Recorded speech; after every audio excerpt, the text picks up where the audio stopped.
Olá, eu sou Hilton Santos e sejam todos bem-vindos aqui no canal, que tem por objetivo contar histórias bíblicas em uma linguagem acessível a todos.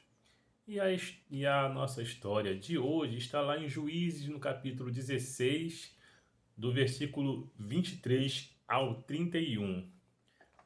Como eu disse num vídeo anterior, realmente é esse um dos capítulos mais tristes de toda a Bíblia. Ele começa em Sansão já, né?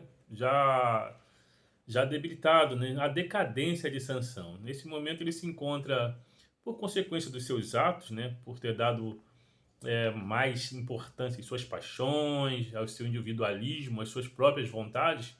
Ele se encontrava nesse momento aí, nesse momento da história, já cego, né, e fazendo o trabalho de um animal, que era moer, né, mover a pedra de um moinho, e constantemente sendo humilhado pelos seus inimigos, os filisteus. Ele pôde, nesse tempo, acredito, fazer uma reflexão da sua vida, né, uma autoanálise, uma retrospectiva de tudo que tinha acontecido até aquele momento, e ele esperava, ele orava por uma oportunidade de se vingar, de se redimir, né, dos seus atos. E enquanto isso, ele continuava ali, sendo humilhado e movendo aquela pedra de moinho, né, já cego, porque os seus olhos foram arrancados, até que um belo dia ele foi chamado, né, foi comunicado e arrastado para uma arena de shows, né, que tinha ali em Gaza. E ele conhecia muito bem, né, e ele foi chamado para ser parte do espetáculo ali daquela enorme, daquela grandiosa casa de shows que também era uma espécie de arena também de espetáculo. Era grande, cabiam muitas pessoas. E ele viu ali a oportunidade que ele tanto queria. Talvez não da forma como ele achava que seria, de uma forma até meio inusitada, né? Pois ele seria o alvo, né? O objeto de um show. Enfim, mas de qualquer forma, ele viu ali a oportunidade que ele precisava para poder se vingar e se redimir dos atos que tinha cometido. E era realmente lá um grande espetáculo, né? A arena, a casa estava cheia. A casa estava lotada de gente. Todos os príncipes filisteus estavam lá. Só nas galerias haviam mais de 3.000 pessoas, entre homens e mulheres, só na galeria, só de camarote. Era, acho que talvez fosse o maior show ali da época, da ocasião, né? Daquele tempo ali.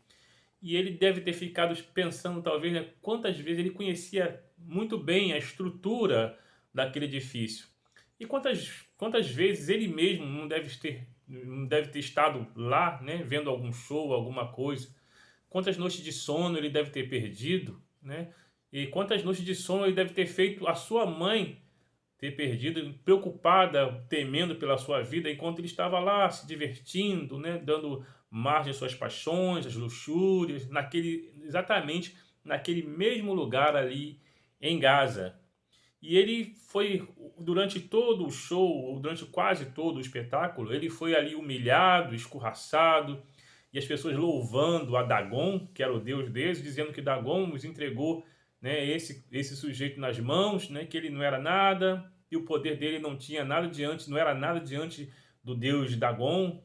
E para disfarçar um pouco, ele pediu para o moço, depois de ser muito humilhado, para se apoiar na coluna, né, nas duas colunas que sustentavam toda a estrutura para descansar. Porque, como eu disse, ele realmente conhecia a estrutura e sabia que aquelas duas colunas eram justamente os pilares principais de toda a sustentação daquele lugar, daquele edifício todo. E talvez num ato de misericórdia, ou talvez por vídeo que ele estava realmente muito cansado, ele foi atendido. O moço que estava com ele o guiou, sendo ele já cego, até aquelas duas colunas. E ele ficou apoiado ali. E ali ele pôde fazer a sua última oração. Ele pediu para que ele pudesse, mais uma vez, ou pela última vez, ser usado por Deus e houvesse a sua vingança, ao menos por um dos seus olhos. Por que ele disse isso? segundo Moisés, no tempo de Moisés houve a lei do talião, né? Moisés instituiu a lei do talião, ou seja, do tal qual, olho por olho, dente por dente. Se você arrancasse um olho de alguém, teria o olho arrancado. Se você arrancasse um dente de alguém, teria o seu dente arrancado. Se fosse um braço, um braço. Se fosse os dois braços. E assim por diante. Então ele queria, né, ele invocou a lei de Moisés. Só que na sua humildade, pelo menos ali naquele momento, ele não queria nem todo, pelos dois olhos que sofreu. Ele queria apenas metade. Se ele pudesse se vingar pelo menos pela metade, para ele já estaria satisfeito. Ele não queria nem pelos dois olhos que foram arrancados. Ele disse, ao menos por um dos meus olhos. Se o Senhor me conceder, Senhor, metade da minha vingança, eu já estarei satisfeito. Então essa foi a última e derradeira oração de Sansão e prontamente ele foi atendido, né? Ele agarrou as duas colunas, proferiu a célebre frase, né? Morra eu com os filisteus, e inclinou-se para frente, agarrado àquelas duas colunas. E ali a estrutura daquele lugar, daquele edifício enorme, foi toda abaixo, soterrando não só ele, como todos os que estavam presentes. Não sobrou ninguém. Mais de 3.000 pessoas ali. Ou seja, só em cima, né? Acredito que talvez muito mais que isso. Um número incalculável de pessoas morreu ali. Segundo a Bíblia, ele matou mais pessoas naquele ato, naquele momento, do que em toda a sua vida. Bom, e aí foi sepultado, né, depois que aconteceu tudo aquilo, que acabou, que matou todo mundo, inclusive todos os príncipes dos filisteus. Os seus parentes, os seus patrícios conseguiram achar o corpo e ele foi sepultado justamente aonde tudo começou, né, em 16:31, né, ele foi nesse lugar entre Torá e Estaol, né, em Manedã. Isso está em Juízes 13:25, é onde ele começou o seu ministério, aonde começou a manifestar os seus poderes, né, nesse lugar. Foi exatamente ali também que ele foi sepultado. Onde começou tudo, foi aonde terminou tudo, né? Agora eu pergunto a vocês, isso foi martírio? Foi suicídio? Bom, isso aí é discutível. E eu gostaria até inclusive de ouvir a opinião de vocês se Sansão realmente foi um mártir ou foi suicida, se ele se suicidou ou se ele foi martirizado. É um assunto realmente discutível. O fato é que Paulo, lá em Hebreus, no capítulo 11, versículo 32, o classifica como herói da fé, apesar de tudo, né? Apesar de tudo isso, ele foi um herói da fé.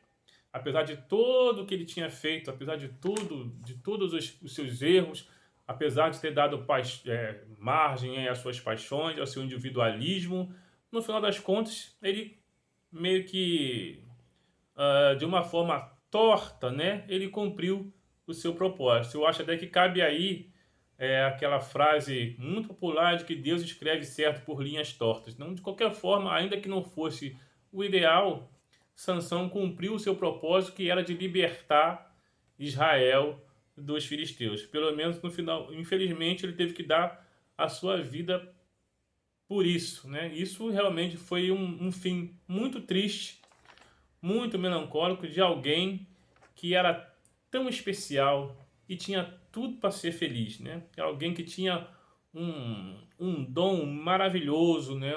Um propósito de vida totalmente especial, alguém que foi justamente separado por Deus por uma missão tão importante, morre de forma tão terrível e tão melancólica, tão lastimável. E realmente é um fim realmente muito lamentável e muito triste. E depois que Sansão morre, levando com ele, né, praticamente quase boa parte dos filisteus e toda a nata filisteia, todos os comandantes, todos os príncipes, todos os líderes do exército, todos os líderes dos filisteus foi junto com ele. Depois disso, Israel ficou sem juiz, né? E cada um, segundo a Bíblia, fazia aquilo que bem achava certo, né? Porque depois de Sansão não se levantou ninguém para liderar Israel. É, Enfim, ninguém. E às vezes era um levita, o outro, né, que fazia ali uma espécie de juiz, mas não era a mesma coisa, não era escolhido por Deus. E ficou assim. Agora, como é que ficou Israel nesse tempo? Como ficou a organização de Israel após a morte de Sansão? Ah, isso já, aí, já é um assunto para uma outra história. E no mais, se você gostou do conteúdo, curta, compartilhe, faça um comentário sobre o que você acha, né, de Sansão, se ele se martirizou, se ele foi um suicida. E fique com Deus e pense nisso.